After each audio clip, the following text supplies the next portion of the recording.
Азыркылардын орчундуу үч көйгөйү: чоң курсактуулук, ашчы салмак жана жирой деп атабыз.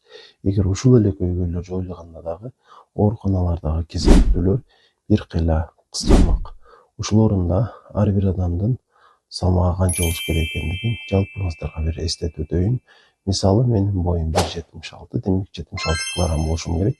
Ушул эле бойдогу аял кишинин салмагы 5 килограммга азыраак, башкача айтканда 71 килограмм болуш керек. Мисалы, сиз аял киши болсоңуз, боюңуз 165 сантиметр болсо, 60 килограмм болсоңуз жакшы болот. Жана салмак бул жашка карап аныкталбашындагы. Эстетип коеюн. Мисалы, сиз 30 жашта болосузбу, 60 жашта болосузбу? Эгер сиздин боюңуз 1,60 болсо, 55-60 килограмм аралыгында болсо, норма деп эсептелинет. Жана салмактын көбөйүшүнө шарт түзө турган албетте эки эле себеп бар. Биринчиси бул албетте ашыкча тоюну, экинчиси аз кыймылдуулук.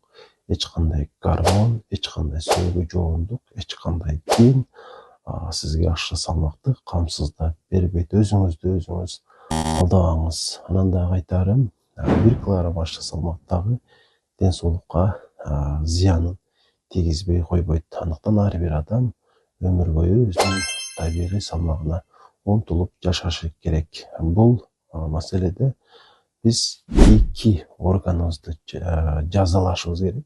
Бири көз, бири ооз. Анткени көз көбүрөөк жегенге бизди ушул оозубузду буйруя берет. Ал эми оозубуз болсо, бул буйрукту кындыксыз аткарып турат. Натыйжада эч убакта биз арыктай албайбыз. Андыктан сизден ушул талап кылынчу негизги нерсе чечим кабыл алуу.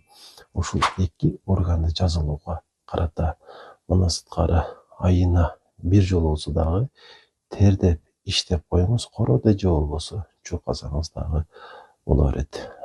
Акырында айтарым, сиздин жашыңыздагы башка бир таанышыңыз сизден эч дегенде 5 жылга узак өмүр сүрөт, эгерде салмагы сиздикинен азыраак болсо. Андыктан туура тыянак чыгарасыз деген үмүттөмүн.